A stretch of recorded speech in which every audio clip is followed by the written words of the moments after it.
How you doing with it all? Is it doing all right? Yeah, it's doing all right. Good, yeah. Well, it's now got to the point where I'm leaving where I work. Right. Not just to concentrate on this, yeah, but I'm making decisions or choices to move away from a really good career, right, which I've had enough of. Right. What are you bricky? I'm a bricklayer, but I'm a project manager for a big brickwork company. Right. Okay. And so I run really big projects. Yeah. Sort of £3-4 million projects. Right. And it's ruining my life. Right. Sounds good. Yeah. It's taken over my life. Really? And Why is that? Because there was so much responsibility that goes with it, and as you know, there's that much to think about and that much to do, and you can't just switch off from it. And I was struggling with it, and it was ruining my marriage.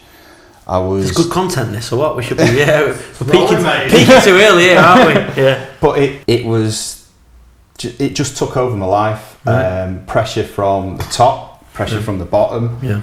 Pressure from the clients, making sure the lads were all I was weeks ahead of them. Yeah.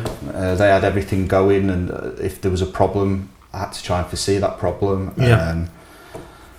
And I just didn't have a life, and I didn't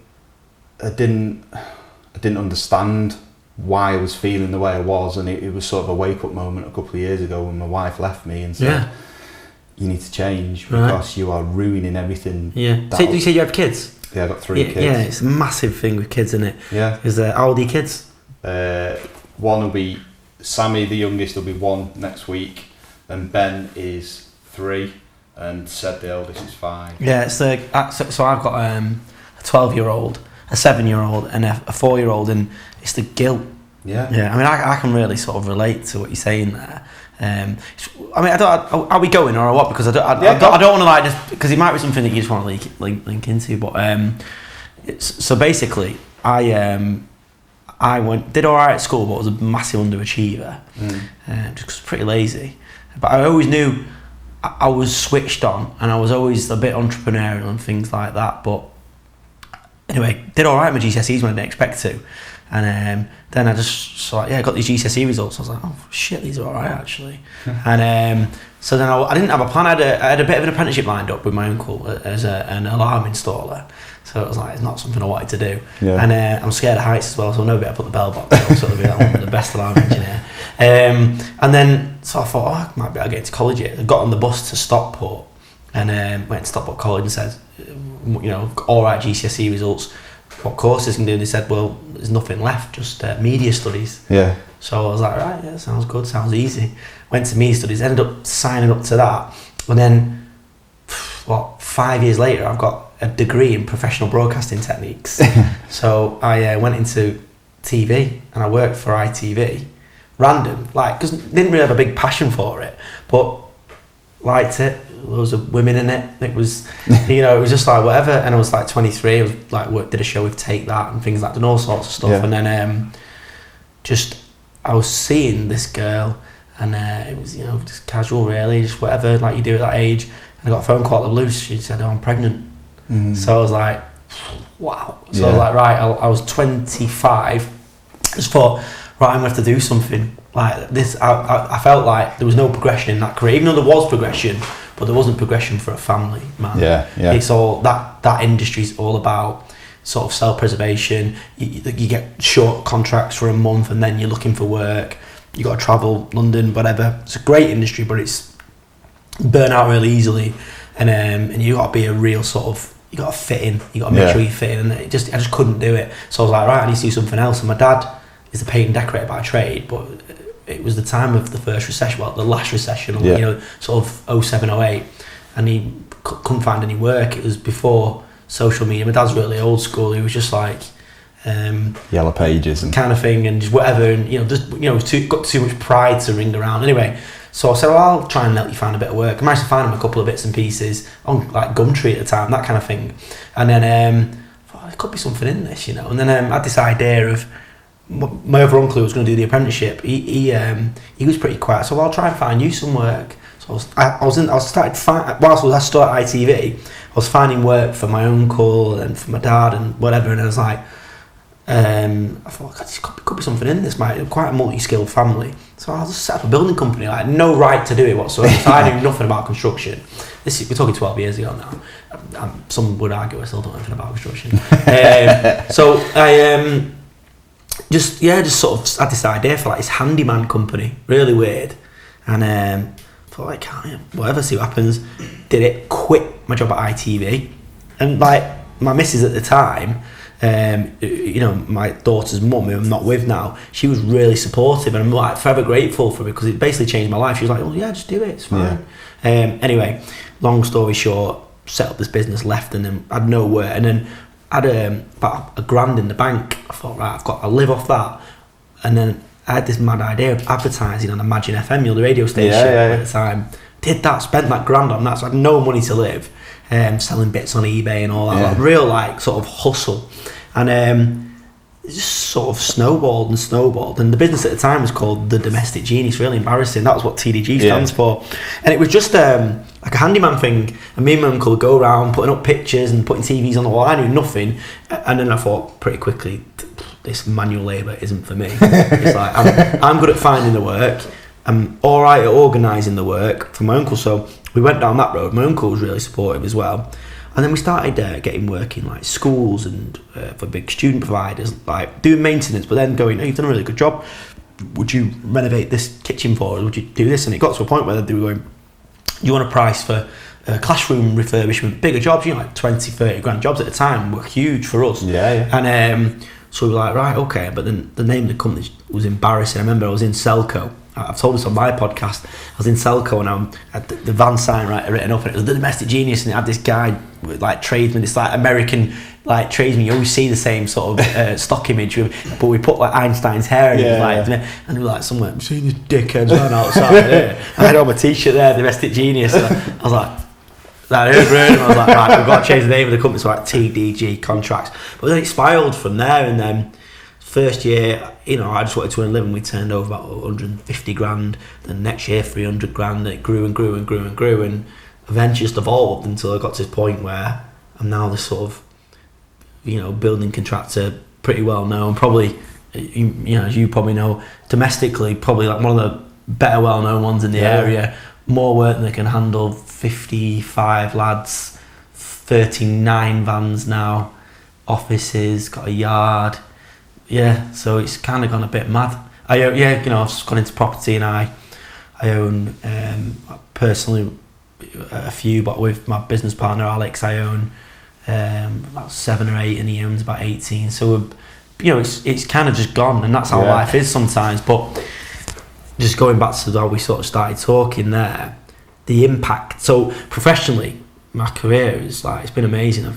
I'm in a really fortunate position. I've earned some decent money. I've managed to, buy property.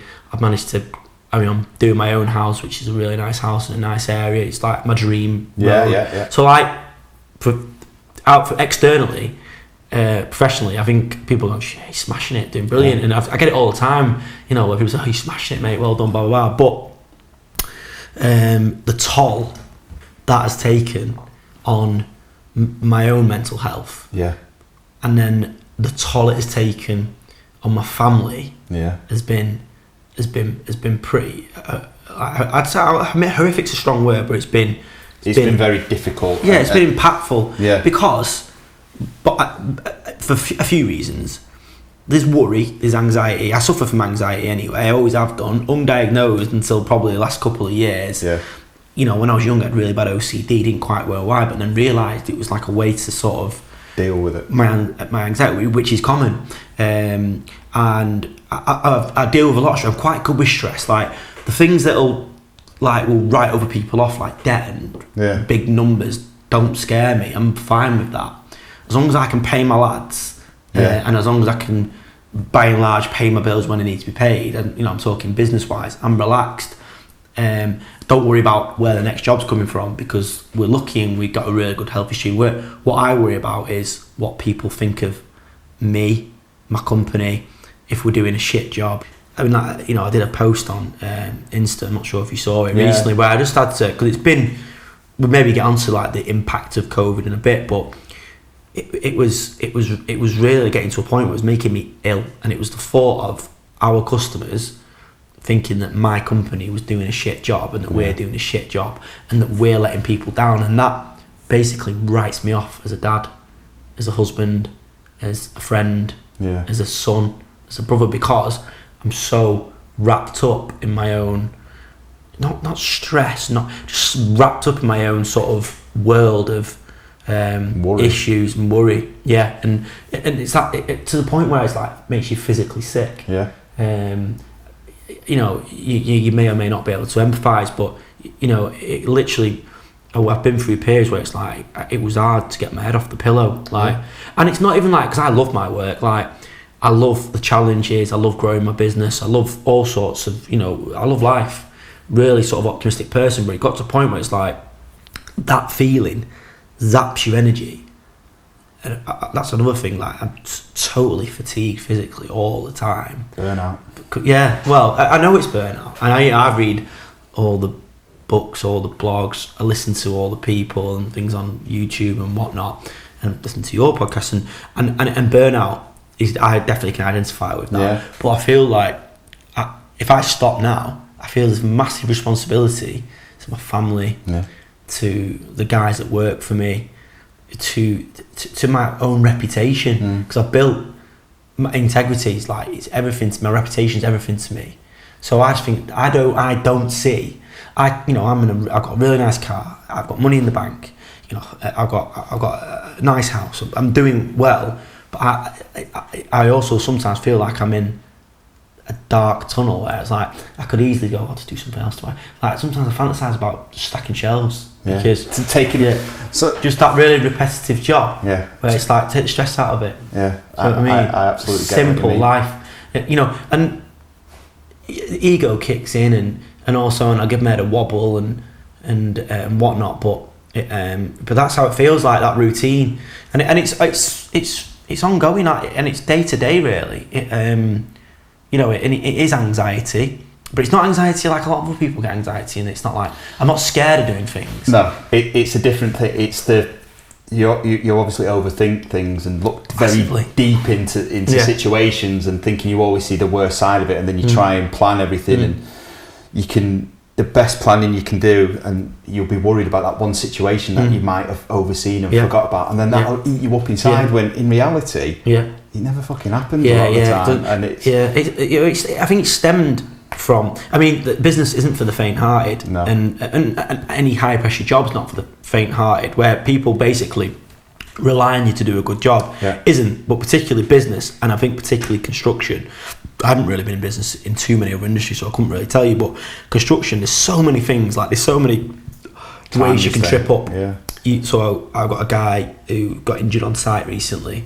You know, there's loads of ways that could end up causing me problems.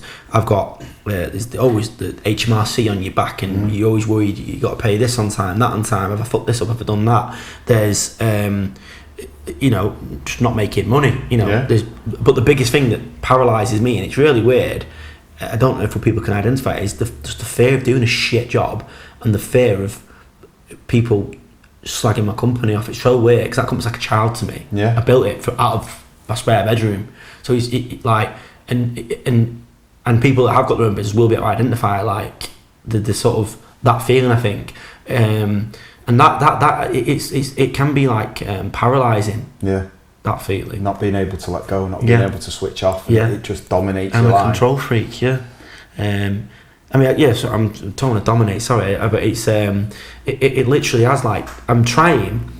I mean, I'm 12 years into this now, right? And it was a lot worse years ago, but it's evolved now into different types. It's the more money, more problems thing, the bigger, more responsibility, you know, more pressure.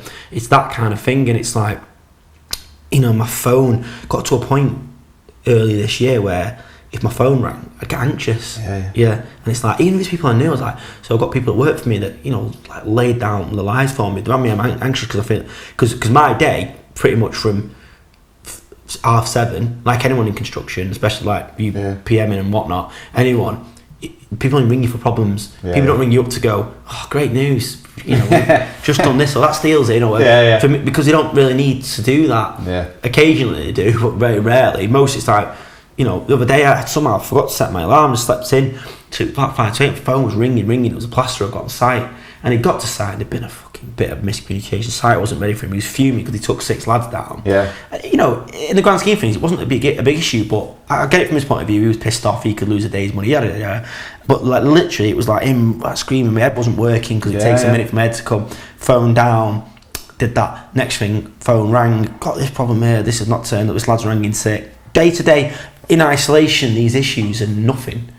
But cumulatively, when it's all at once, and it got to about 9:20, and I'd still not left the house, and I needed to be out. And Rachel, my wife, went. She was like, you know, she is in the trappings of my success. She enjoys it. She never give up work and whatnot. She's like, babe, you need to think of something else. You need to do something else because this will kill you. And she just had a little snippet of what I've been dealing with for the last 12 years. You know, it's that kind of business. And I actually think I do cope with it quite well. And it would probably like yourself, like the tolerance that you're able to deal with stress is probably a lot higher than a lot of other people. Like I've got people that sort of work in and around me, and they're like, God, I got someone ringing up going, oh yeah, you need to pay your account, it's 68 grand. And I'm like, right, shit, check the bank, probably can't pay us today. So it's like, right, tell them we'll pay them half this week, half next week.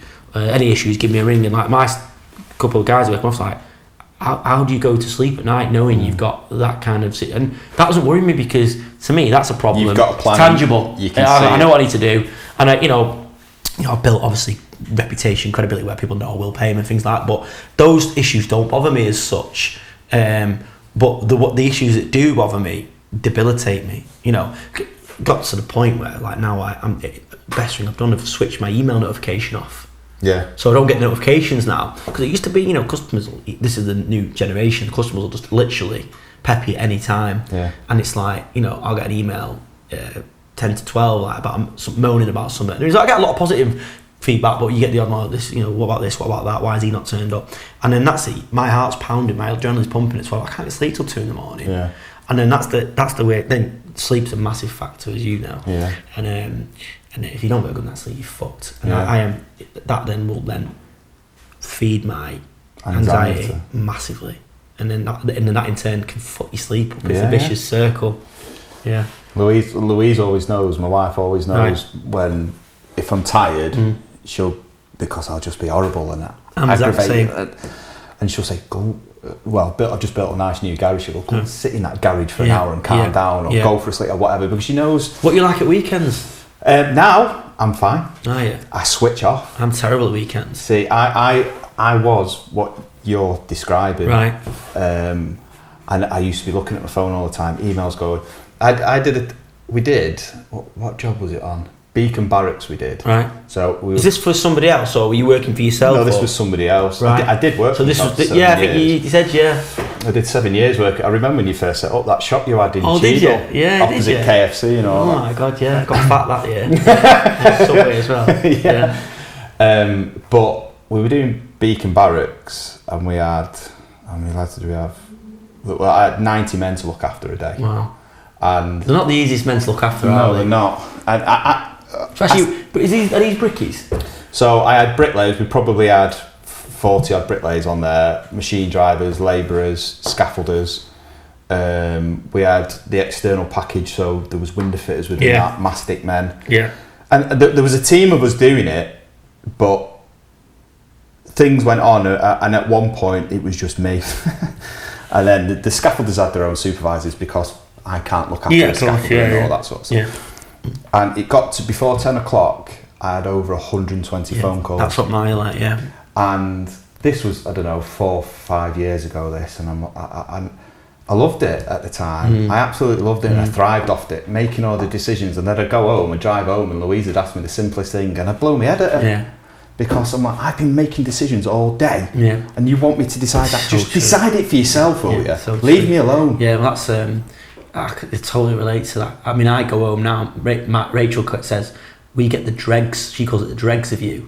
I've made a conscious effort to improve it, but I'd go home and I'm like, I'm gone. I'm like zombified because I don't want to talk. I've got nothing left to give. And it's shit. And like, I do think the flip side, and maybe I'm just telling myself this to feel better, but I do think the flip side is that I've been there for my kids. Like, I've seen my kids I've been taking my son to nursery for 4 years. Brilliant. So I've got that. And particularly because, you know, I've got a daughter by a previous relationship, so I've always been so conscious about not seeing her enough. And then, so I feel like that's good, and I've obviously given my kids a great life. We go on holidays, which I'll talk to you about holidays in a minute, but holidays and whatever, and the life that I wanted, it was really important because where I came from, my single parent, you know, we had nothing, you know, and I grew up at Bramhall, which is quite an affluent area.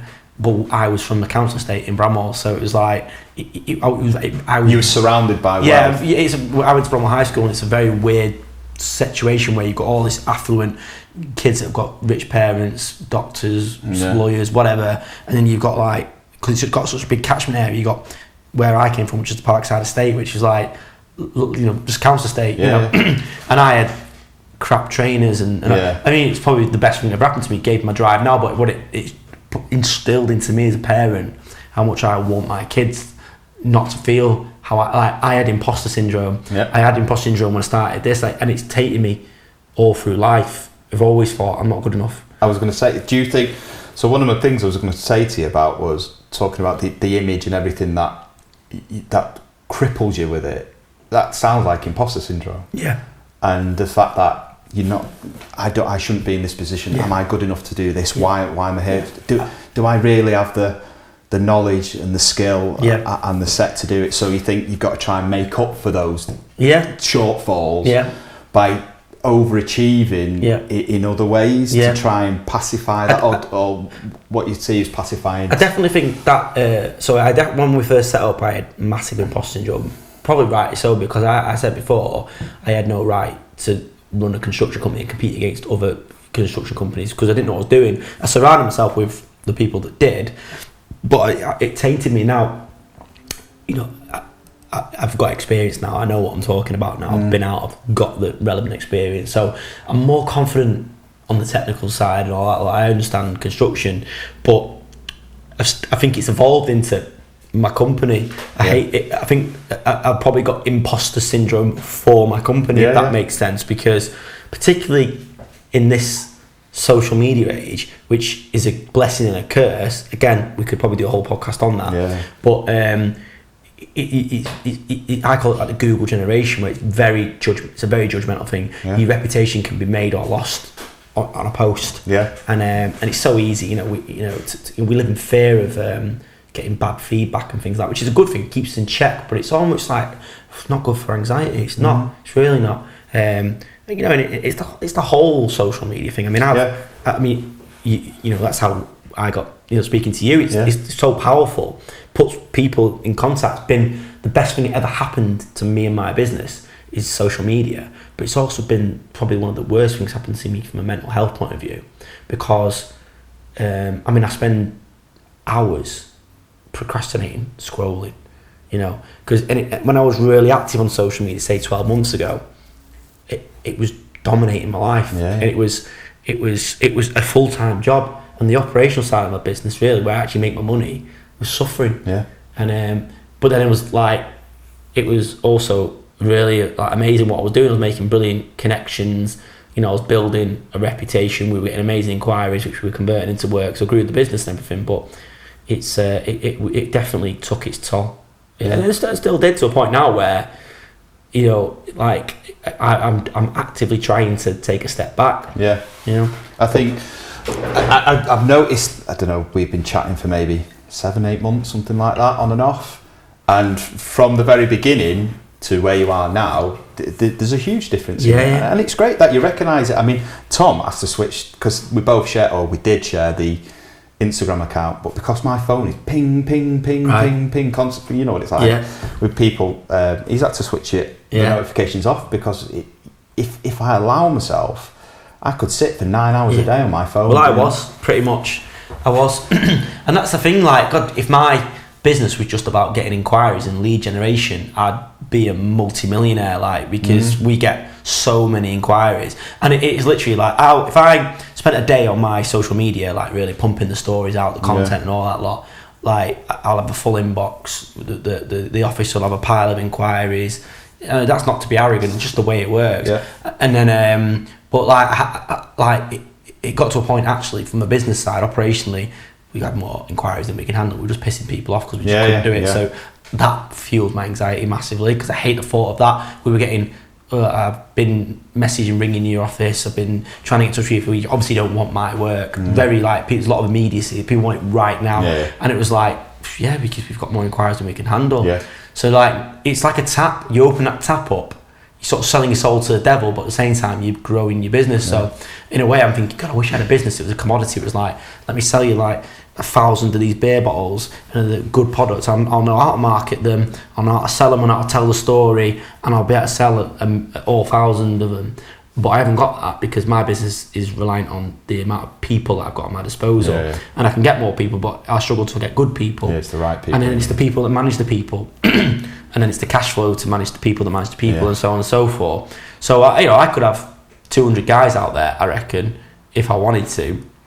But I've learned quite quickly that I'll probably make more money by having 50 or 25 well-run lads, whatever, and a good group of subbies, than I would having all them, for various reasons. So growing a business is like just the growth. Wastage makes me ill. So this is nuts. We were doing a little bit of an audit of our hire accounts, hire from HSS and all this, and I always say, like, whatever you do, don't hire planks, because buy them. I can get them for a tenner or something. Do you know what I mean? 110 volt leads. Buy it. Yeah, exactly. Anything like that. Even like trestles or whatever. Anything like that. Or props, another one, right? Don't hire them. Just buy them unless we're desperate. We need it right now. Don't. So then, don't know how it got missed, but then some of my office came and said, "You're not gonna be happy." Look, we'd finished a job in December with the we had 6 props and 4 planks still on hire on the job that we were off to, and the bill up to now, the live hire bill was $3,500. I could have, how many times could I bought them? But that makes me physically ill. Because it's like, it's wastage. And I mean, it's a good thing to care about those things, because it's that kind of those like death 1,000 cuts. If you can avoid them, you'll grow your business. But also, it's like, I'm going home and I'm like, it's a night ender. So I'm being a shit dad, because I've just found out I've spent $3,500 hiring 6 planks that probably cut up or something. You know what I mean? So that's it. I mean, and I don't know how, and I don't see how I can change that without making a bold. We have exactly the same problem. Probably once a quarter, we'll get an email through off the commercial director or the MD saying, why have we spent £72,000 on 110 volt leads? Or why are we not buying it? Why do we not have a pool of this? And it's because we have, at the moment, 30 plus sites live, and on that site there might be X amount of lads that are on there, and the manager needs it there and now, and he's got to make that choice. But then everybody's desperate for them planks there and then, but then that whatever they're doing with it will get taken down and put down and forgotten about. And because it's not their money, it gets forgotten about very easy, and then they'll go back to the ad or go to a different job or wherever. Well, I've got, like, again, we're a small business, but we're a decent small business, and probably got 800 grand's worth of credit accounts. And just because of however it works in my game, the lads have got access to it, and I mean, it's become very apparent now because of the cost of material has gone ridiculous. Like OSB's like gold and things like that. I didn't give a shit about OSB a year ago. We just use it on the floor and chuck it in the skip. And things like exactly. Whereas now I'm like, right, that's coming back to the yard. Get that back, give it a wipe down, dry it out. That's getting used on the next job. And but the amount of sort of weight. I've got guys that I trust by and large. But the things that slip through the door, I've been on jobs. I went round to a pal's house, and a mate knows as well. And I bought my mate a load of locks for his van stock, and I thought, I recognise them. He'd done a job for my mate, and it's all my locks. And and it makes you quite a suspicious person, and But I do actually think that one of my lads said to me, I said, you could do it. I was giving him a bit of pep talk. I said, you young lad, you could do what I'm doing. He's like, no. He said. he said, nah, you got to be a bit of a C. So I was like, and I'm basically saying that, yeah, you're a cunt. So it was like, and you have, because you've got to have that grit about you. Yeah. Because you have got to be a bit nasty. Like my right-hand man, Kieran, he's, I trust him with my life. I brought him out of uni to where he is now 8 years later, and he runs the business by and large for me. But he hasn't got that bit of edge about him because it's just not him. He's a people's person. And that's his biggest attribute. He can speak to you and you'd love him. He'd speak to, someone else and you'd love him. He speaks to anyone. And but he hasn't got that where when it's time to dish out the bollockings, it's not his thing. When it's time to say sack someone, it's not his thing. Whereas as the owner, or as the manager or whatever you are, you've got to do it. And that comes pressure. Yeah. Particularly in construction, because I call it like bandit country.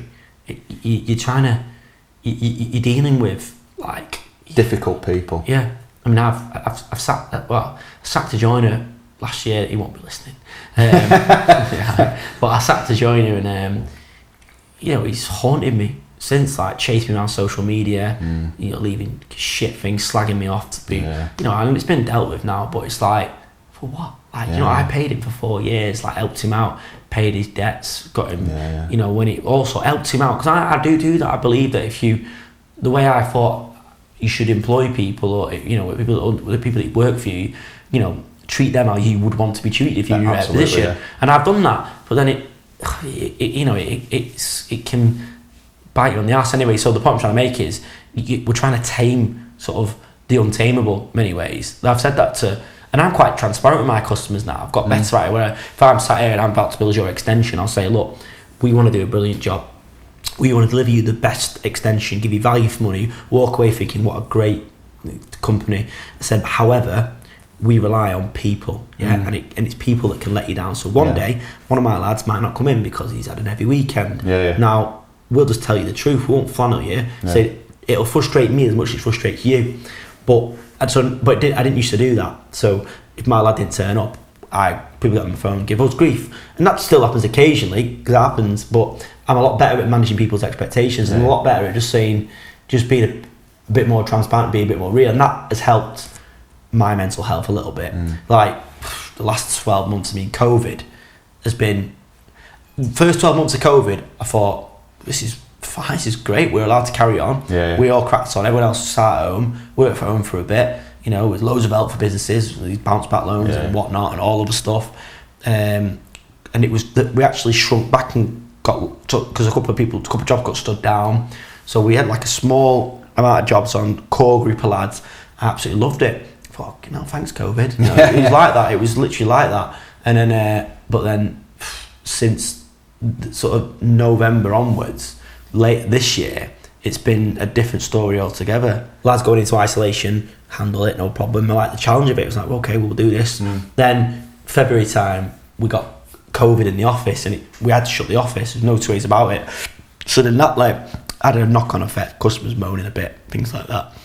And then the lads started getting the COVID, so he'd go and COVID, he'd take out, the site, wipe a site out, and then what that'd do is then, as you well know, you program the next job, that'll put that job back. So the brickies are isolating, so then plasterers would go and have to go and jump something else. That job's behind. So anyway, it's like a snowball effect, and it's got to and throw into the mix the fact that we've won loads of work and social media's been amazing for us. It's literally got to a point now where we've got so much work, people are screaming at us for start dates, we're way behind on the jobs that we're already on, materials are really hard to get hold of. Literally at one point we thought we couldn't buy cement, you just can't build without cement. So it was bonkers, and like literally that was probably the most stressful, whereas my personal life is fantastic, healthy kids, amazing house, all this thing. But I was the unhappiest I've been and the most stressed I've been, because back to this sort of imposter syndrome, fear of doing a shit job, fear of letting people down, it wiped me out. And I thought, I woke up every day feeling sick. I woke up, I got home from work absolutely knackered. I mean, like fatigued, like couldn't, just on the sofa, sleep 6 o'clock, like had my tea, sleep, woke up at 10. Even though my missus really try and break the chain, wake up at 10, be awake till 2 a.m. And then procrastinating, like worrying and just about whatever, not about not about and then money. You become non-productive. Then, complete, because I'm in the daytime. Got to the point where I've got I've got my office and I've got a sofa. And I just lie on the sofa at work. I just go to sleep on the sofa. It's embarrassing. And I would, and you'd sit in my computer and I wouldn't know where to start. Yeah, you've got that many jobs, you don't know what to look at. Because I'm not the most organised of people. I'm not academically brilliant. I mean, I'm relatively smart, relatively switched on, and I can write a good email, but I'm probably dyslexic, undiagnosed, but Microsoft Word basically gets you out of it, doesn't it? And has done for me. So I get by. But I'm not, I've got like Kieran, I said before, he's methodical. He comes in, it's a notepad every day to do, task list, highlight a pen, tick, highlight, tick, next job.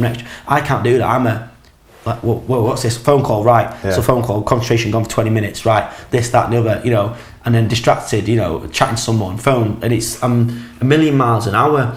And then you come home and there's that feeling of not achieving, you probably tell me if this fits into any box, but I get that feeling if I've not achieved anything, and I mean even the slightest thing like paying a bill or getting an estimate out or something like that, I'm miserable all night. I used to be bad for beating myself up. If I hadn't achieved something, I never used to give myself a day off.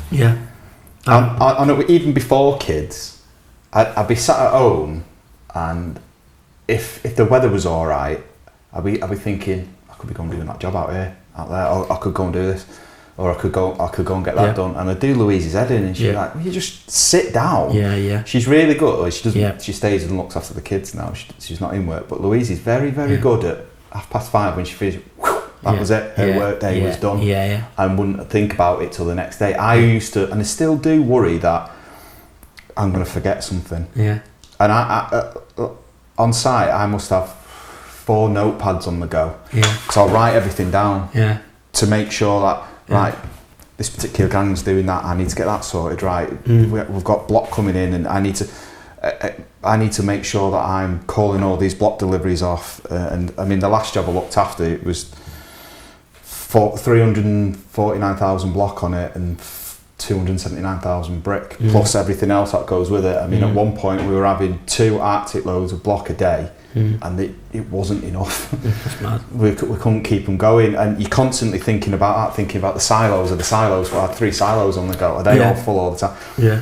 And then you'd be sat at home, or I'd get in and I'd sit at home and I'd be fidgeting and irritating and thinking, am I forgetting something? I'm definitely forgetting something. You can't decompress, can you? You can't. You don't have that downtime. And especially, I used to do about 50,000 miles a year driving up and down the country, and that time I used to sit and stew over everything, and the simplest thing would set me off on a real bad downward spiral of being in a shit mood, and then I'd go home and take it out on the kids and on. Never physically, but I'd go in and I'd lose my rag with them, and it'd be horrible to be around, and very short with people. In work, I never I make a point of never losing my rag. I could be sat in coordination meeting or whatever meeting, and there'd be other contractors screaming and swearing and shouting. I'll swear like a docker, but I'd never ever swear in a meeting, and I'd never lose my rag in a meeting, and I'd never get flustered at work because it was like the swan, like they say about swans, they look all nice and calm on the surface, but underneath that's a real attribute, that, I mean. But I could, because I had all that pressure and I was trying to keep it in on a pot and not let it burn in a pressure pot, other things were struggling personally, and then my work started to suffer then, because I then fell into this downward spiral of not talking about it, not reaching out to my boss, who ended up helping me in the end, and not being able to understand, because I have a real bad confidence problem, and it is imposter syndrome. But I've been in the industry 21 years, and I'd sit in a coordination meeting sometimes, and the client who we're doing work for, I'd say, "No, you built that wall wrong. You do it like this." And I'd be sitting thinking, is he right? Knowing full well in my own head that I know the right answer to it. but I was always, and then that'd chew me up, and then I think, fuck, I've got to sort out that stupid mistake I've made there, and just putting huge pressure on myself. Yeah. And then that feeds into it all, and now I've learned to stop. Oh yeah. They all get built. They all get finished. they all get sold. Whatever the end result is, they all get there. And a big fact that I tell the lads at work and other people that I work with, if you die on the job, no matter how good you are and how loved you are, your job will be advertised before you're cold. It's mad, isn't it? Yeah, it's a good point. And that's not because they're a shit company or a bad company or whatever. It's because the world carries on. Life goes on. Life goes on. And life's too short to destroy your life with things out of your control. Yeah. And now for me, I've made a conscious decision to step away from my career, not because I can't do the job, but because I want to do things now. So money is not a driver for me anymore. Right. I don't buy things to buy me things, I buy things that will buy me time. And that, because money comes and goes, whereas time and memories and experiences don't. Sound like my wife. Yeah. Those moments, you'll never get them back. Yeah. And I absolutely get what you mean, because you've got that pressure. And I like when I worked for myself and I had 12 lads working for me, I used to hate Fridays. I used to think, where the hell am I going to get all this money for? And we went under. I did a job in Mosley, and the guy was a crook, and that was a straw that broke the camel's back with that. And one of the lads who was working on there, I owed him 800 quid in wages. I ended up meeting and giving him 700 quid. I said, I haven't got the 100 quid. I haven't got it. And then the shit he was giving me, and then he was the only person I've ever lost it with, ever. Oh, and Rory, he was on the podcast. I lost my head with Rory. But I almost said the guy's name. I said, you've lost 100 quid. I've lost over £120,000 and my business. Yeah. And it's those sort of pressures that people don't see and don't understand and don't realise that absolutely on the outside, like you said before, you got the nice car, you got the nice house, but it's the sacrifices you have to make to get to that point. And it can take a huge toll on you. Yeah, I mean, it worries me. I sometimes think maybe I'm oblivious to the toll. You think you're fearless, you think you think you're invincible. Yeah. And I do sometimes, like, if I probably looked at myself, if it was a film and I watched myself and think, the shit you deal with, or the pressure you put yourself under is ridiculous. Like, it's not healthy. But I mean, you saying like I'm jealous of the freedom that you've probably feel where you say I took a step back. It's taken me 5 years to get to that point. And then this is not me trying to be clever or trying to sort of not condescend, but it's like I feel like I can't see a path out of it, because my life and my everything is so intertwined with what I do. I'm not even money, because I'll go and stack shelves. I don't care. But I'm thinking that it feels like a mountain that I won't be able to scale.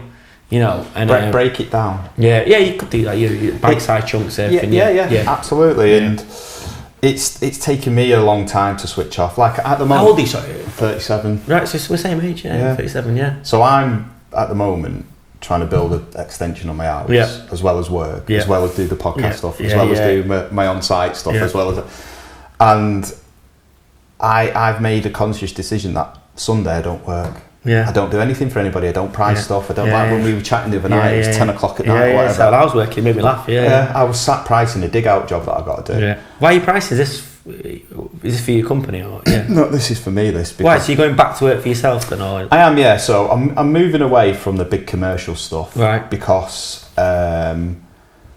it was having a detrimental effect on my life, and I'm now at a state of understanding or consciousness, or I don't know the right word. I know that I need to move away from that, and I've sort of grown going on a different path.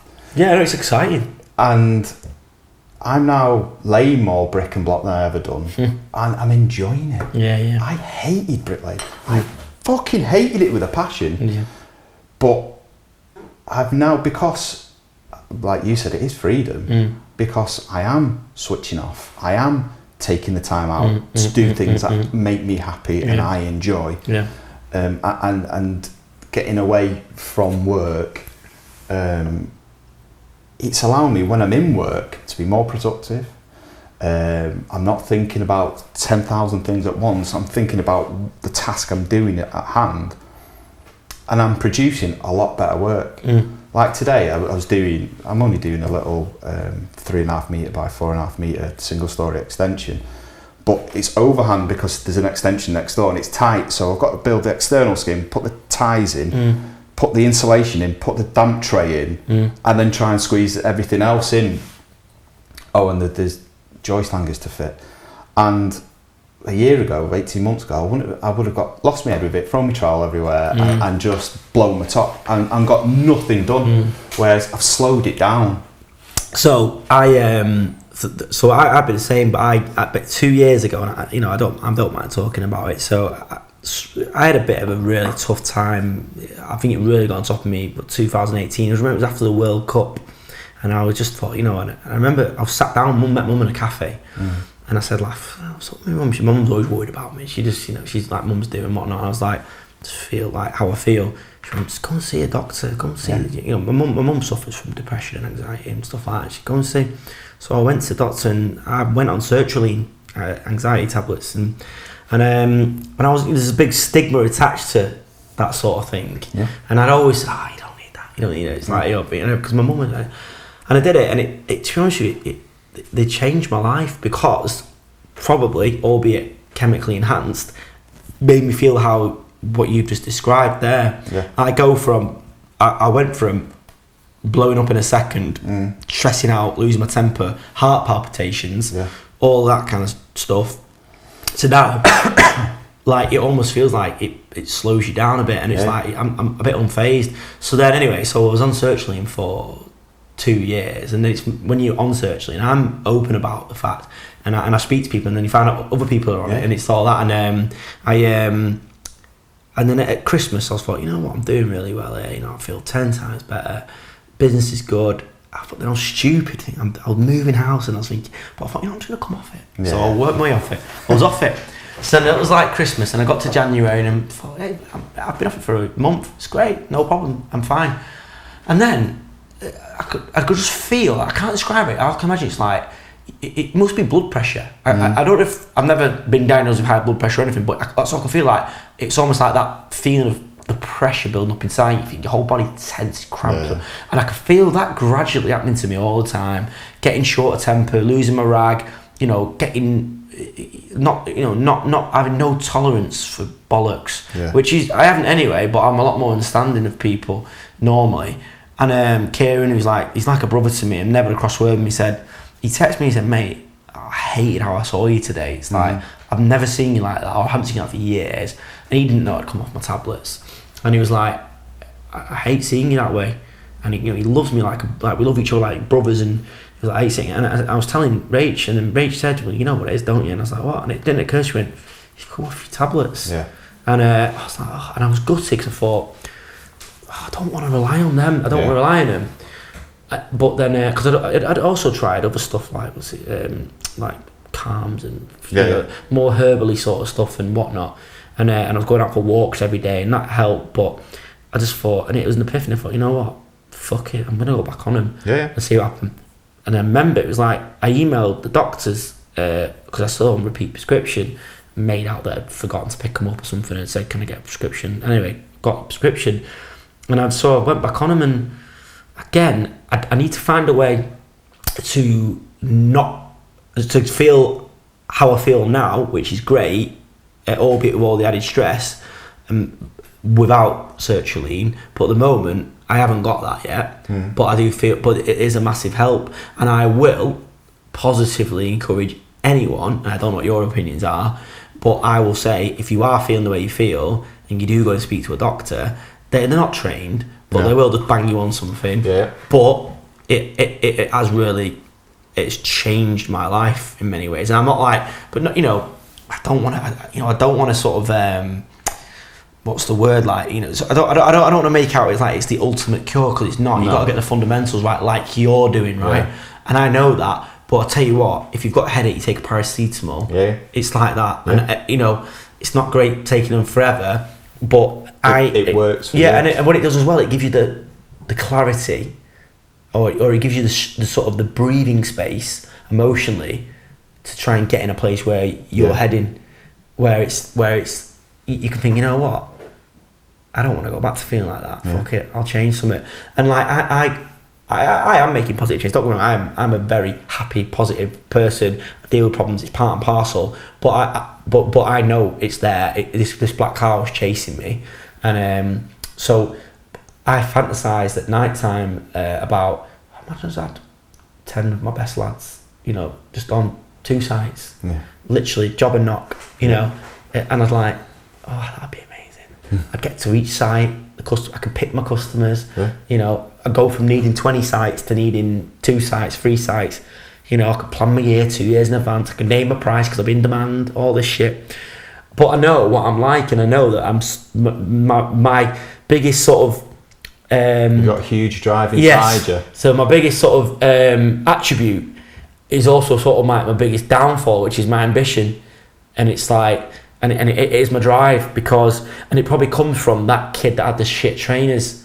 And it's like, I want to see where I end up. So now if I ever feel that feeling of like, oh, I'm doing all right. In my last house before, the house I bought now was a lovely house, right? Big house, you know, massive, decent, by anyone's stretch imagination. It was nice. And most people go, you know what, either side have retired, they think, you know what, great, I've done it. Enough money to I had to work, I'm not in that position, I've got to work, but I'm in a position where I can sustain, I don't really need to work that hard. And that's what I did, I started not working that hard. So this is ironically just before COVID really started, and thinking, I'm just taking over here. And I started getting more depressed. And I started getting more anxious, and even though my life, look back now, I think, oh, I killed for that, you know, like none of my jobs, no customers sort of screaming and whatnot, and but then so what happened was, then I was doing business with, told this story in my own podcast, but doing business with these lads in Liverpool, great lads, Alex, you know, I got really well, and we were doing HMOs for them. Actually, we didn't do a brilliant job because it was just so far away at the time. We weren't that strong in the area anyway, but we got on really well, and we had a lot of like mutual beliefs and approaches and stuff like that. So, you know, he's quite well backed, and he said, you know, would you sell out? You know, well, let's buy into your company. And as you well know, like in construction, it's really hard to have any value on your company because you're only as good as your next job. You have contracts and stuff. The big boys do, but like where we're at, where I'm at, domestic construction, don't really build that sort of intrinsic value. Even though I've got all the vans and I've got all the plant and whatnot. So I was like, well, yeah, you know, maybe, but then it's sort of like I couldn't get away from it. It was nothing about the money, because I didn't need the money. It was about, it could be challenging. I almost had like, it sounds a bit weird, the idea of having a boss, having someone to because I've never had it, not since my ITV days, where, for me, if I can't be asked getting out of bed in the morning, no one's going to tell me off. So I thought, this could be good. So anyway, long process, but we did the deal, and they bought half my company, which, you know, was great. It was nice validation for what I've done. However, what it is now, that pressure of everything is now to them, because they've put in a lot of money into my business, and obviously they're not doing it for fun. They want to see results. Like 50% of me loves that pressure. But at the moment, with everything else that we've been dealing with, it's also a very unwelcome pressure, which I've been transparent with them about. You know, but it's that has been. So I'm definitely a sucker for punishment when it comes to that. But I think maybe that's what makes me. I need that something to strive towards. It's weird. It is, and I can totally relate with it, because I always thought I was always at the top of my game when I had pressure on me, because I always feel. Like you made the comment right at the beginning when we started talking about being lazy. I always thought I was lazy. Yeah. And I do now. I beat myself all the time for it. I always do think I'm being lazy because I've not done whatever, or I try and make up for it. Because going through school, I was a massive underachiever. Same as me. Massive. Yeah. Didn't leave school. I didn't enjoy school. I was shit at it. Yeah. I liked woodwork. That was it. Yeah. I was good at it. And now, because I got a job with a small builder in Gatley. Yeah. And it sort of clicked. Yeah. And then I got my apprenticeship where I am now, in 2002, something like that. And I loved it. And then I've always tried to. I never wanted anybody to think Rob's lazy. Rob's not doing this. Rob's not doing that. I was always a person that, if we have a difficult job, I'd get sent on that job. Nothing was ever a problem. I'd sort it all out. I was always that person. Like when we had I don't know, about 3 or 4 new members of staff in the office, and there was, where do we get this from? Where do we get that from? What's this particular? Because they come from a non-construction background. What's this product do? And why does it work with that product and things like that? And they'd ring me, and I used to love that. Yeah. I don't know whether it was made me feel wanted, important. Yeah. And I used to do that all the time, and I used to try and be that person, and it used to feed into the problem. It's so funny. Like, one of my best friends who was this real deep thinker, and he's just like left his job now, and now he's bringing his kids up, and his missus has gone to work and all that. And I spent a bit of time with him. Went on a walk with him a couple of years ago, and he said something that really sort of resonated with me, which probably similar to you. It's like, I was like, I don't know why I do all this. And he goes, I know why you do it. It's because you like recognition. And you just said there, like feeling important or feeling whatever. I think I always, because of that imposter syndrome, all through school, because I'm small, not tall, so that sort of subconsciously always played on my mind and things like that. And that's why I ended up being the joker in class and make myself like a dick, because I thought, well, and then I got really bad acne as a teenager, which destroyed my confidence. Anyway, but I've always liked that. Well done, Chris. It's that validation that you've done something good, and I think that's what drives me on as well. So it's that absolute desire, that need to get that feeling, which is what spurs me on. But the downside is that you pay for it with your health. Yeah. You do, and unless I look at people who work for me, right, who are just 9-to-5ers.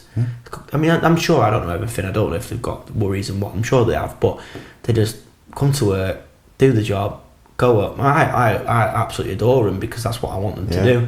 Get the money on a Friday, 1 all day a year with the missus, live in a normal house, don't drive a normal car, good at what they do, don't got Sky TV, follow football, go to the game. That's all and they're happy as Larry, at least externally.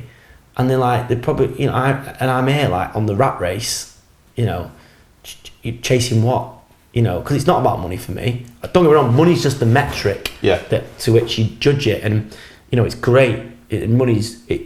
Life's a shite sight better having money than not having it. Trust me, because I've been in both positions, and I always think I could go back to nothing tomorrow. So I don't take it for granted whatsoever. But to me, it's that sort of desire to feel validated, and that's, I think I can tie that back into the absolute paralysis I get with people slagging my company off. And it all feeds in. It's a vicious circle, and I'm like, I reckon if let's say I didn't run a business, if I was in a job, I'd feel exactly the same. When I first got my first job as a runner at ITV, I'd go on holiday, and I remember, and I still get this feeling now about what I'm doing, is that, oh my way, what happens if I didn't do this? What happens if I didn't do that? What happens if they're saying this about me? What happens if I fuck that up and now I've been found out? And it happens every year. So I'm terrible at going on holiday, like literally terrible. Like we remember going on holiday 2 weeks. I said to Rach, it's not happening, Rachel. We can't do it. I've got this on. I've got that on. I've got this on. And I basically ground her down, and she went, right. When's a good time? There's never a good time. But anyway, we agreed on. There's your answer. Yeah. There's never a good time. But anyway, we agreed on the 19th when I'm handing over this job and whatnot. And right, okay, go on. And I'll be on all day, and I'll turn my phone off, right? Because I will do that. Yeah, and then I will turn it back on. Because I get more anxious as the day progresses. I need to be back in touch with what's going on. and my phone, I'll turn it on, it goes, it's literally, it's like, you know, it's on vibrate, but it won't stop vibrating because I've got that many messages. And then it's like a whole sort of like circle effect, whereas, yeah, I'm anxious about being out of contact, but then I'm anxious about the content in my phone, and I've got to deal with it. But I don't know how I'm never going to feel that way. I don't know, unless I be as bold as you've been, maybe. It's a big step, mate. It's a fucking huge step, and it's a huge responsibility, and I've had to really, really think about what I want to do and where I want to go, and looking back at school days, and because I can write a wicked CV for all the jobs that I've delivered and stuff like that, and I think, okay, I've done that, I've been there. That part of my life is now done, and that pent-up energy that I have, that desire, because even working where I work, I've always got weekend work going on. I've always got jobs going on. I might have 2 or 3 jobs burning away in the background, and electricians will come in and do bits or whatever, while I'm still away from site, away at the big sites that I work on. But now I've found a new purpose with the podcast and everything about it, and I now pet Tom's head with it, all my ideas that I have, and I use that energy and drive and that desire for a passion that I'm very passionate about, to try and help people understand that you can be huge achievers, but you don't have to ruin yourself and ruin your life around you to get to that goal. And it's learning to understand that life balance. I don't know. I mean, I know that if I was in your position, I'd say I walked away from my business and end up setting up a podcast and doing that. I'd probably feel the same about the podcast, that I'd give a shit so much about that. I think, if anything, the crux of it is that people like us care so much. It is. You know, about what we do, how we do it, who we do it with, and all sorts. And it gets easier. The best bit of advice, it gets easier.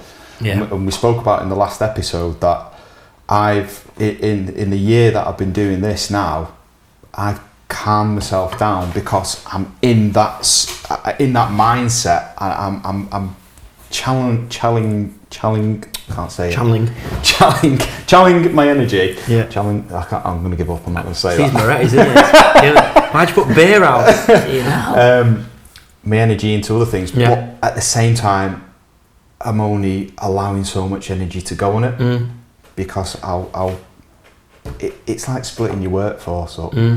I'll split the energy and drive and desire that I've got to do things into different things, so that gets a percentage of me, that gets a percentage of that, instead of work getting everything and everything else around me getting nothing. And now it's a balance, and like I say, Chris, it's taken me 5 years, 6 years, and a huge jolt in my life where Louise left me, and she left the family home, and I remember sitting at home at night on the sofa crying, thinking, why have I got to this point? And why have I let everything consume me?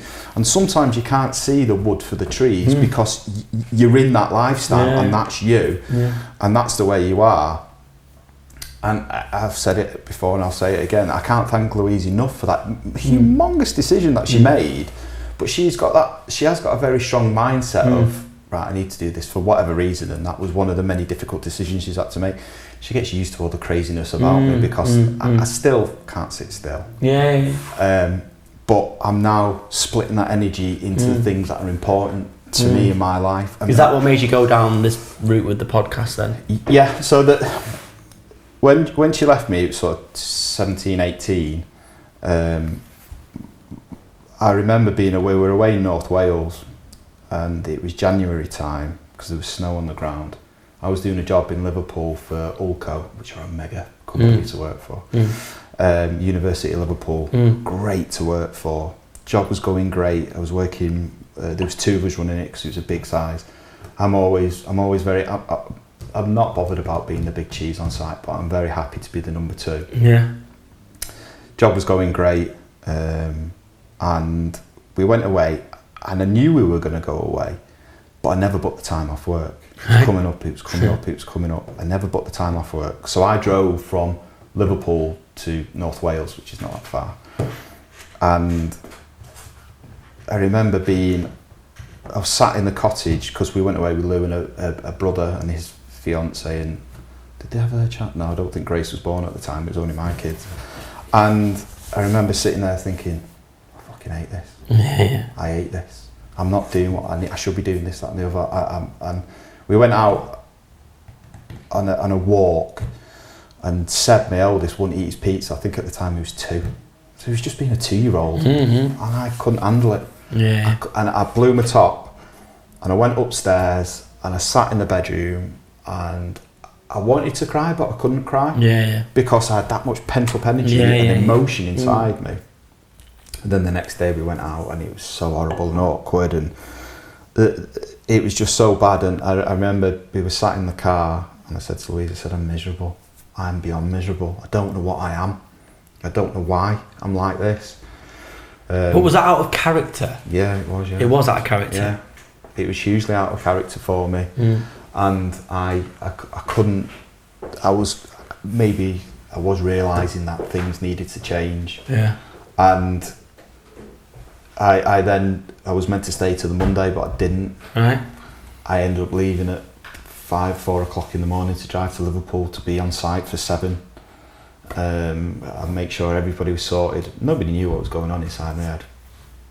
And she said she rang me, but I can't remember. But she got the message to me and said, we're not coming back. We're going back to my mum and dad's. And that was it. That was just it. And it was that, as if somebody got hold of my shirt and rattled me and said, look, wake up, look what's happening. You're pushing everything around you, that everybody who loves you and cares for you and wants you to succeed, you're pushing them away. And I reached out to my boss, Paul. He hates being called boss. And I said, I need help. This is happening to me. And he helped me and guided me through what we needed to do. It's tough industry to do that though, even though, you know, we're probably on the pen pushing side, well you're not now, but then it's a tough industry to do that, because this is probably why I guess suicide rates and things are so high in construction. It's not an industry that people will confide. No. I'm in a lot of forums, I mean less so these days, but like builders forums and stuff like that, where these guys are in a lot of alcoholism, drugs, you know, because probably, I mean you've probably, the fact that you realise, just from listening to you there, the fact that you realised so quickly, and you, or it sounded like you did, and also you could identify where the problem was. Yeah, that's. Is it? I don't know if it's lucky, but it seems fortunate that you could go, you know what, that's what's wrong. Yeah, and then you could start the process of trying to fix it. Then, you know, whereas I'm not like that. I just think I'm not unhappy. This is the irony of it all, is that I'm happiest when I'm working, but it's probably working that makes me my unhappiest, if that makes sense. Yeah, and I like, we were talking about drugs and alcohol. I've never done any drugs in my life. No, same as me. I haven't. But what I used to use as my coping mechanism was work. Yeah. Which was probably compounding it, though, right? I did a job in Colwyn Bay, which was horrendous job for a big contractor, and I that was making me miserable as well. I was driving back and forth every day to that job. Work said to me, we'll put you up. I was like, no, because I've got young kids at home. I thought, I need to come home and do this and that. So I was leaving the house at, I don't know, 4:30 in the morning and not get... I remember being sat at my desk on site, because I had a port cabin on there. It was a massive site and we only had a little port cabin anyway. And I remember sitting there at 6:30 at night, and the security guard coming into my office and saying, are you going? He said, you can sit there all night for me if you want, but you're the only one here. Because I used to dread the going home. Not for the reasons that you think, but for the reasons because you probably you're away from that kind of like that cycle of work, because I think working and sort of being in a work zone, having that focus of the problems that you need to solve on a daily basis, it allowed me to numb the noise of everything else around me. So it's funny because I have a massage. The woman comes round to my house and she, you know, just a stress reliever. And she said to me the other night, she was like, and I know it's a 1 hour one, and I know that normally it takes me about half an hour to start enjoying it, because I can't. And she said, oh, you didn't relax tonight, did you? Because she said, well, how did you know? Because I couldn't get in the zone at all.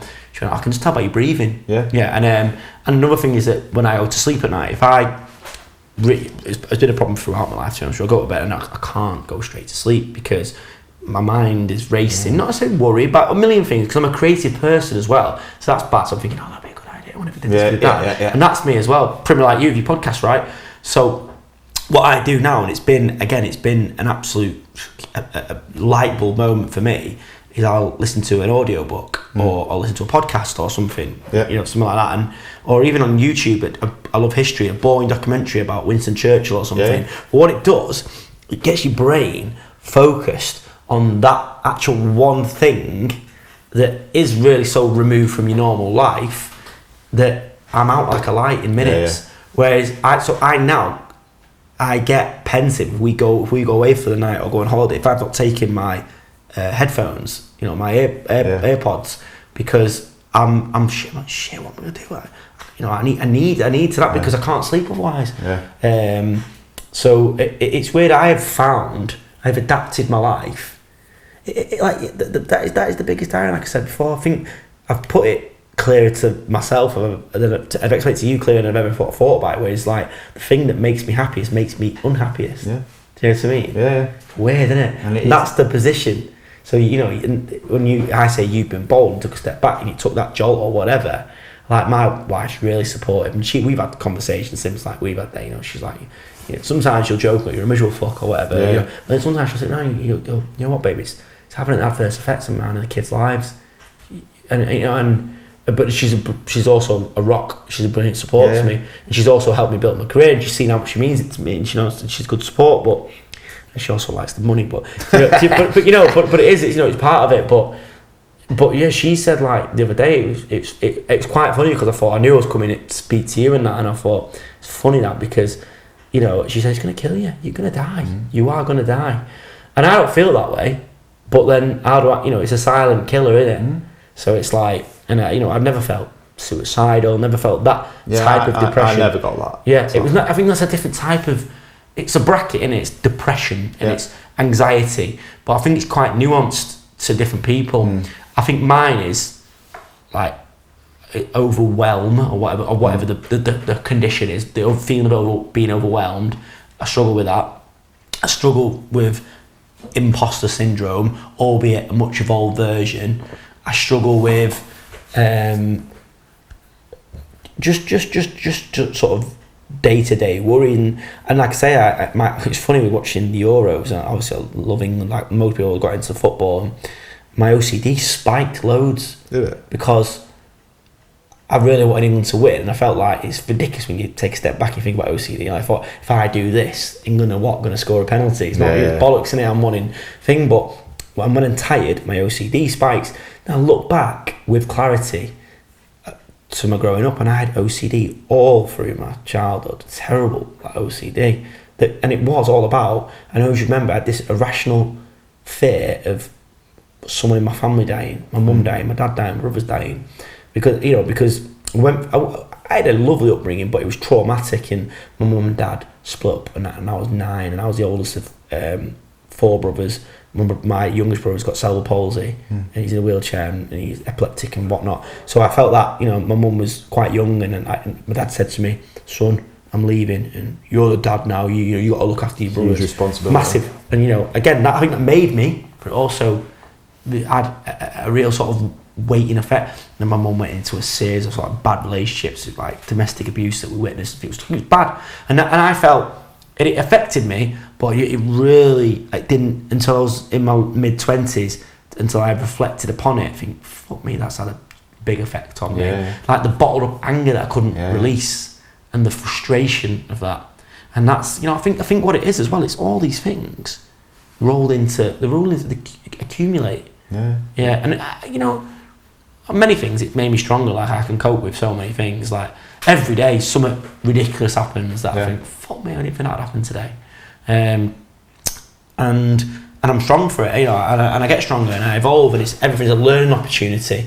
But at the same time, maybe there is nicer ways to live your life. And it sounds like you're on that path. I'm getting there. gives me the clarity to sit back and make those decisions and make those choices and with a lot clearer mind. Yeah, clarity's the one. It's like that. And don't get me wrong, I still lose my head. The boys can say... You're ready? Yeah. I'm married to one, so The boys can send me from 0 to 300 mile an hour in a second. Life, isn't it? Being a dad, being a parent is the most... I mean, like I said, I've got 2 girls and a boy. My first girl, Summer, she's absolutely spoiled with her. She literally didn't cry or anything. Harmony, my middle girl, she's a redhead and she's really fiery and emotional and whatnot. And then my son Parker, we love him so much, but we call him a little bastard because he's a terror. He's an absolute, he'll literally. The only thing me and my wife argue about is she gets annoyed at him and she takes it out on me. And I say it, so there's another reason why I go on holiday. And she's like, why do you want to go on holiday with your kids? I was like, no, he'll piss you off because he's so hard work. And you'll take it out on me. I'm already thinking, oh shit, is that going to happen? Is this going to happen at work? I've got to do this. I don't relish that.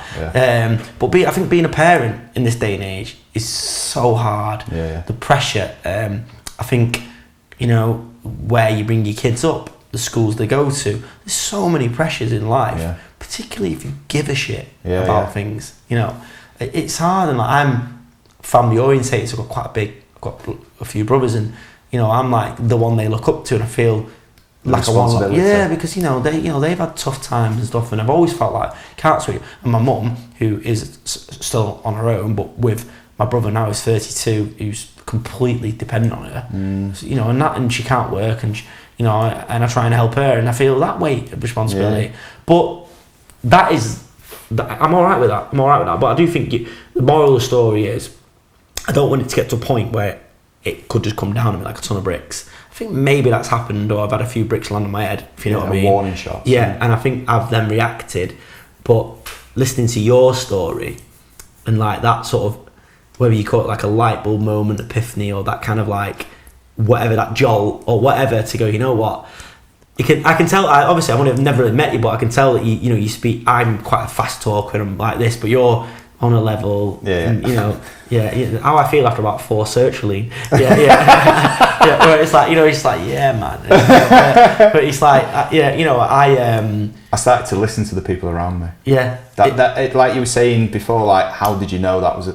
I listen to the people around me. I listen to the people that care about me. And love Have you ever had professional help at all? No, but I'm consciously thinking about going, well, I say no. We've got a mutual friend, haven't we? We call him the French Resistance because he lives in France. Right. And he's changed my life. Has he? He has changed my life. I speak to him constantly all the time. I went and met him last week for the first time because he's from London but now lives in France.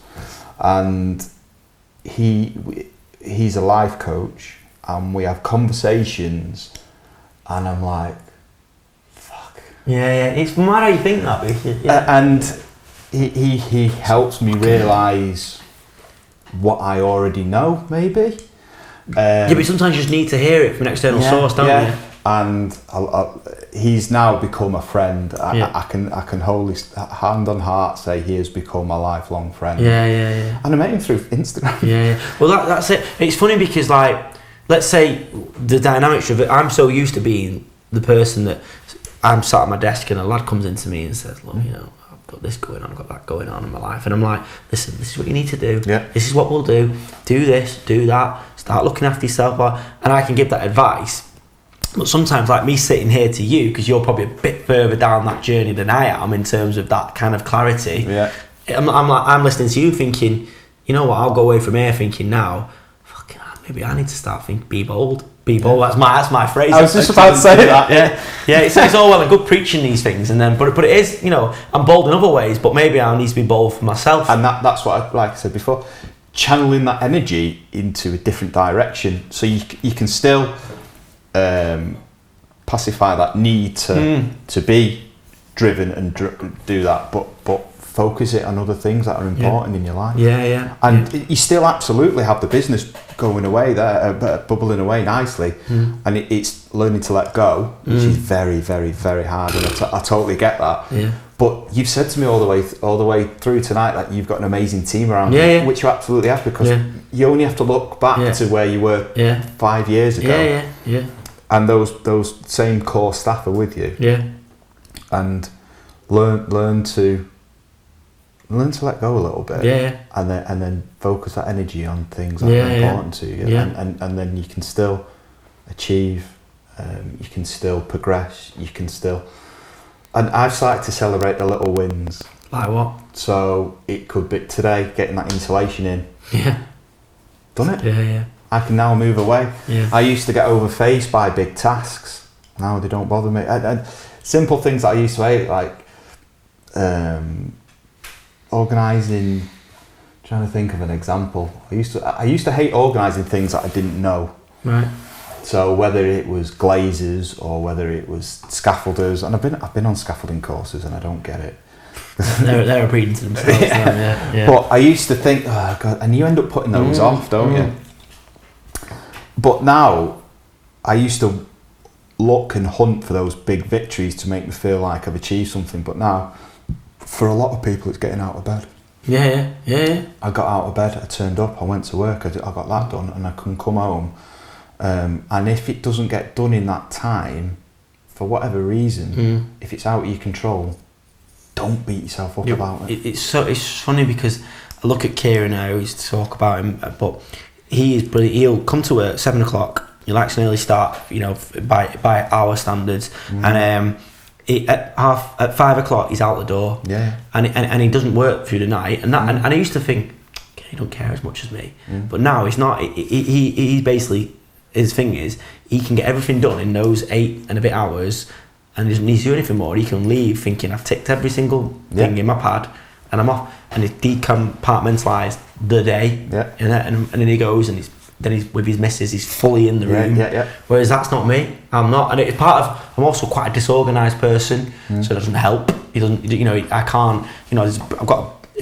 I've got, I could, for everything I'm saying, where I'm saying my weaknesses, I've got strengths as well. I've got tricks, like, I've got an app on my phone called Things, where if I think of something, my short-term memory is terrible because I've got so much in my head. My long-term memory is brilliant, but I'll jot it down quickly in this app. But it's just like, and when you've done it, you just tick it in the phone. Dead simple, it's a list, So that has been like a revelation for me, because it's out there, in there, and it's banked. You don't have to think about it. And that's been powerful for me. But when I was at my worst, or when I've been at my worst throughout my, the times where I can look back and think I was depressed, or I was down, or I miserable, is when you wake up and you open your eyes, get out of bed straight away. Make your bed. And do a good job. Walk away with that sense of achievement. To this day now, I make the bed in that house. I mean, it's annoying because my missus like 500 pillows. It's pissing me off. Like, I can't be arsed with it. But anyway, I'll make the bed as best I can anyway. And then but what I'll also do is then get straight in the shower. Don't procrastinate, because thinking and overthinking is overrated. Straight in. And so if I'm ever feeling down or I'm worried about something, I know that I've got this coping mechanism, which is literally almost like an airline pilot. It's always like, right, but they've landed 1,000 planes, but they just go, right, checklist, switch that switch, gear down that switch, pull that, do that, and it's muscle memory, right? And it's that, like you say, laying bricks. It's that like mundaneness thing. It sounds like I'm almost putting it down, but it's not. It's that almost like repetition of doing something and doing that each little task well is I think what gets you through the really tough times. That's what's got me through. But it's an ongoing thing, and I think like there's loads of people who've had the balls to talk about it. We'll talk about it. My dad is, again, he won't listen because he doesn't know what a podcast is, but he's struggled with depression, undiagnosed all his life, and he's been. I think it's held him back in life, and I think it's held him back as a dad, held him back as a husband, and he's tried other things to compensate: alcohol, smoking weed, things like that, which actually compounds the issue. And I said, Dad, just come and speak to someone. It's no taboo. But he's an old boy, builder, no chance, fucking. You know what I mean? And I look at that and I think, you know what? He's in his late 50s and he's probably miserable. And he'll admit, he's told me, I don't want to be like that. A fairly similar situation that Rob knows about that I might talk about on a future pod that's still sort of working its way through there. And it's hard. But going back to what you said about what do I do? Where's the point at which I drop off, and when do I say no, or when do I quit, or when do I dial back, or whatever? It is a little bit of listening to that advice. It's a little bit of medication. It might be a little bit of professional help, or someone in the sport industry. But you got to want to help yourself. Yeah. 100%. Yeah. It's a little bit of all of those things. It's a little bit. I knew. Things. Yeah. I could go back. Yeah. If I turn around to Paul and said, I want to take back what I've said, I want to come back, he'd be like, yeah, fine, come back. Yeah. And I could walk into a well-paid job. Yeah. But it's stepping out your comfort zone. And I'm stepping out my comfort zone. I'm the only one that works in our house because Lou looks after the kids. Yeah, same for me. And I think I've got to now pay, well, I'll pay for it anyway, but I've now got to bring that work in as well as go out and do all the awareness stuff that I do and do, because I do a lot of volunteering now. Right. Do all the volunteering stuff and make time for everything. And it's a huge pressure on yourself. Yeah. And there's been times where I've thought, all right, I'll just go back to work. I'll just go back and carry on doing what I was doing. But then it doesn't give me a job satisfaction. Whereas now, the huge satisfaction I get out of what I'm doing, it just blows me away. And like the comment you made before about saying that you'll go away and you'll think about what we said. For me, that's like somebody handing me £1 million check. Yeah. Because I'm absolutely not out to change anybody's life, but what I am out to is give a different perspective and make people think that, yeah, maybe I do need to. Well, there's no better feeling than giving a gift, is there? Yeah. And you know, and like to be in our industry, as cliche as cheesy as sounds, you're probably giving people the gift of life because you know, because it could be you passing on a piece of advice or giving that clarity, which is the word I'm going to take away from this, right? Is giving people that clarity it could be the difference of them deciding to crack on and just persevere. Because one thing I will say, and I can speak with authority on this, is it's never as bad as you think it is. It always sorts itself out, and you always look back and think, oh shit, that happened. And I've got this real attitude of gratitude, just a very common phrase of like, I've done shit business deals, I've been ripped off, and I've got the biggest thing that helps me, and I'm not just saying it and it works brilliantly, is I thank those people in my head for what they did, because now I've got all the learnings from it, but also it's made me a tougher person, and it's made me deal with the net and also dodge the next bullet because of that. So I think I can think of two people that have fucked me over in my career, right? And I'm more angry at myself, put myself in that position. And at the time I was really, really caught by it because, you know, I lost thousands and like, stupid things, bad business deals. And now I'm like, cheers lads, thanks a lot. No bitterness, no anger, don't carry it. Exercise that, and I'd literally just by going, do you know what? Cheers. It's like clarity. It is that, and clarity is the word. Like it's the title of your podcast is today, I think. But no, but it's that it feels to me, just on first impressions, and I say caveated by I don't know yet, is that I can feel that clarity, that like, you know what, this is what I need to do, and this is where I need to be, or this, not even this is where I need to be, but that's where I need to be going. And that, a bit of envy, you know, like I say, people look at me and go, smashing it, and I love it. I've got a great little business and whatnot, and I've got a lovely life. But you know what? There's no better feeling of like having that freedom, that clarity, that empowerment of, if that's a word, or you know, being empowered. It is empowered because it feeds you to carry on.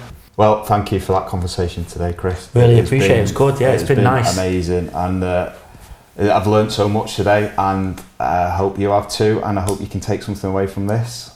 For everybody who doesn't know, this is Chris from EveryTrade, and where can people find you, Chris? So you're probably, at the moment, probably a lot less than they used to be able to find me, but on Insta is a good place, so it's at @every_trade.